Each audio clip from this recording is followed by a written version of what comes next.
Can you just tell us this story? On Thursday, okay, I came to Lagos on Monday because I was also looking for a job, and this is the best place I actually get something doing easily because I've been looking for what to do in Uyo. I didn't see anything. I had to come to Lagos. Then on Monday that I got to Lagos, I was able to find something to do. I got a job, which I told her that I've gotten a job somewhere and I'm supposed to resume on Monday, that's tomorrow. So on Thursday, she called me. I was in the house cooking. She called me that, guy, I want to. There's this interview that they just called her for at Oron Road. That she doesn't want to go because the place is far and she does not have money on her. I told her, is it because the place is far or because she don't have money? She said it's because she does not have money. I sent her 2,000 naira that she should go, but before leaving, she should tell someone around her that this is where she's going to, since I'm not in Uyo. So she said in our chat that okay, she was going to forward the number of the person that has called her to her sister so that she will not go and lose, jokingly. Nana said okay. She called me that she was heading to the place after I've sent her the 2,000. So on her way going there, she called me again. I was still in the kitchen cooking, so my phone was close by. So I picked immediately. Said, guy, this place is far. And I told her, guy, if that place is that far, if you go back, that's how I sent it. So she now said she's already here, that she will find out by herself before, if the money they are going to pay her is not favorable, she will not be coming to this kind of a far place. The next minute, I saw a 1 second video audio on my phone, so I quickly checked it was from her. So I played it. I didn't hear anything, so I was thinking maybe she wants to tell me something, or maybe she does not have enough data. So I called her immediately. I didn't allow it to be up to 5 minutes or 10 minutes. It was the moment I got the message, I called her, and I heard her screaming when she picked. I'm sure they were trying to struggle then, so they picked mistakenly, and I heard her screaming. So I tried calling back again. I've been calling her since then. She's not picking her call, and I tried calling her 2 times. She didn't pick. That was when I raised an alarm. I had to call a friend of mine in Rio that knows someone that knows her sister, since I did not have any of her sister's number, and the person called the guy that he knows, then forward the sister's number to me. So I now called her if Ini has told her where she's going to and the place she's going to look for a job. She said yes, that the same thing she said to me was what she said to her, that she only sent her the address, that's Ibiako on Oron Road by Airport Road, that she sent only the person's number. I now told her, explain everything that just happened, that I tried calling. She told me that she was going to this place and she does not have money and all that. I had to send her 2,000. She has gotten to the place and she told me this place is far, but I agreed that okay, go back if the place is far. She said she's already there.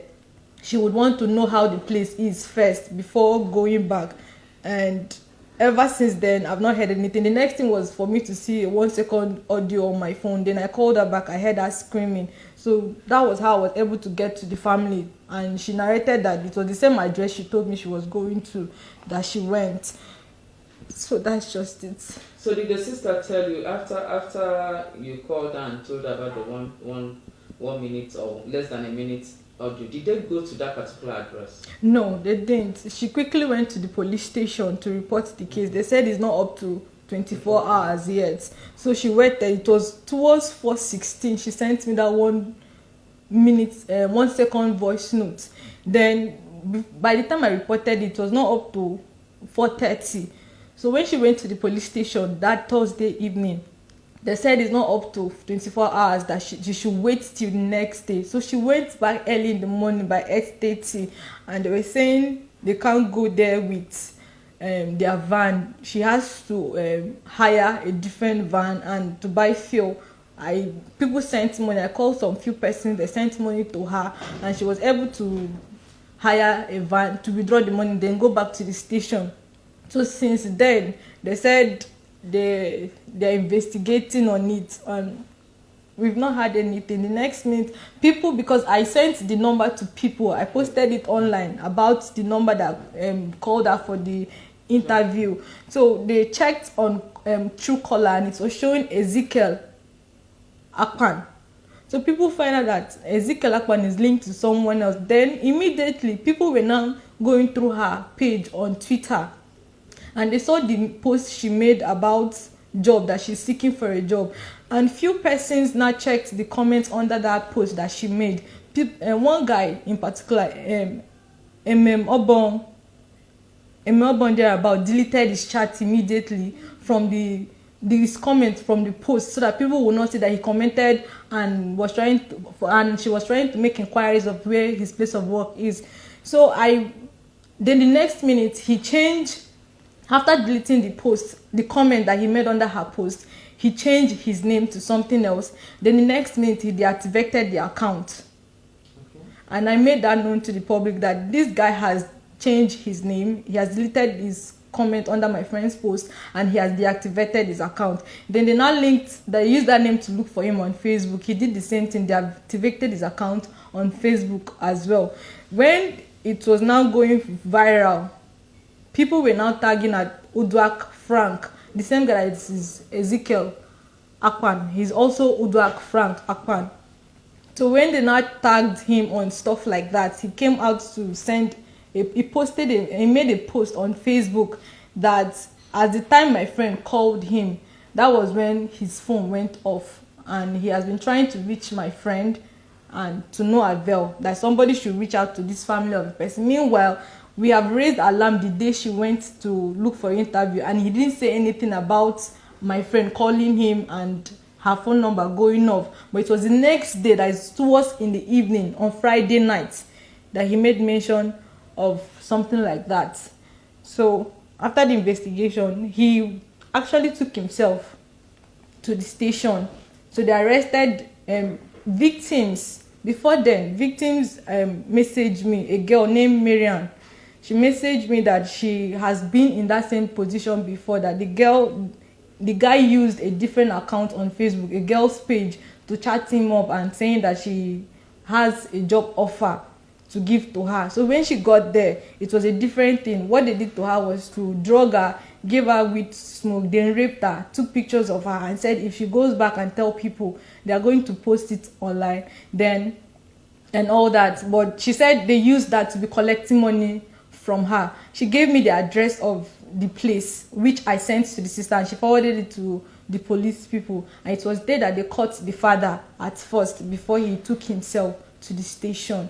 Okay, so was it the same address? Yes. Okay. So the same address that the girl sent to me, that they were able to locate the father. Okay. And he admitted that Uduak Frank Akpan is his son. Okay. Okay, so my question again is, was it that same address that your friend went to? Was it the same? Yes, place? Along Airport Road. People made investigation, and they saw that he always looked for a place at a land at Airport Road to buy.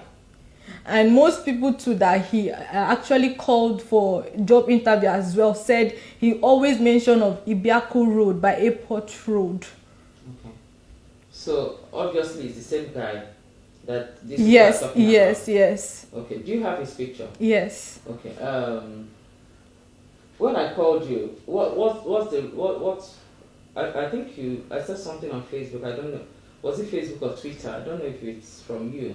That he's been arrested.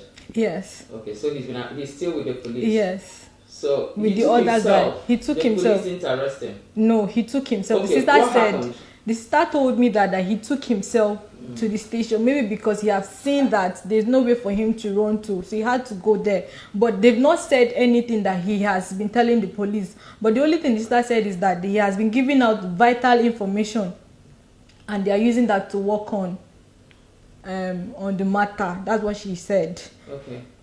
You're extremely emotional. You were extremely emotional when I called you. Is there any other information that's... This morning, because yesterday she told me that the police said confidently to her that she should go home, that by 8 o'clock this morning they are going to give her something positive. So she went home with the hope that, okay, today they are going to find her sister. But before then, they told her that the guy has confessed to them that he has raped her countless times, and that he left her with his cousin. That's what the sister told me. That's what the guy said, that he left her with the cousin.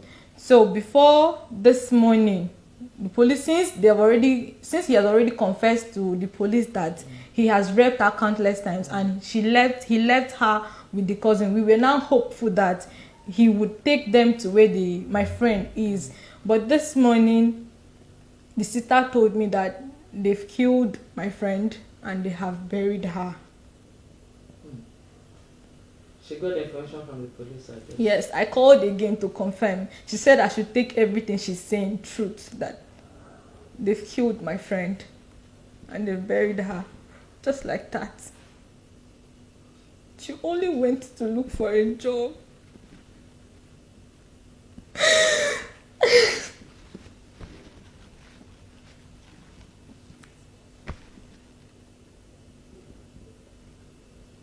This is not a case that she just went missing. Everybody knew where she went to. She sent the address to her sister, and she sent the number of the person that called her for the interview to her sister, and we were able to get the guy's name and his face, and the father admitted that is his son. People came out to say the same thing, that he has been doing the same thing to other people. Victims were now making their own statements. So why did they now delay everything as of 2 days ago, and now this morning they are saying that they killed and they buried her? Why would they do that? And he didn't say when they killed her. He didn't. I've not gotten that information yet.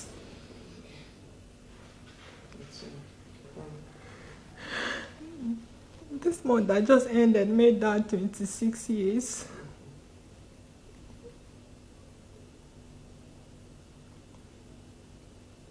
So was she actually looking for her first job? Or She has been working elsewhere before she got admission, and even when she was still schooling, she was working somewhere trying to see if she could gather money, because she doesn't have parents. She's an orphan, so she tried most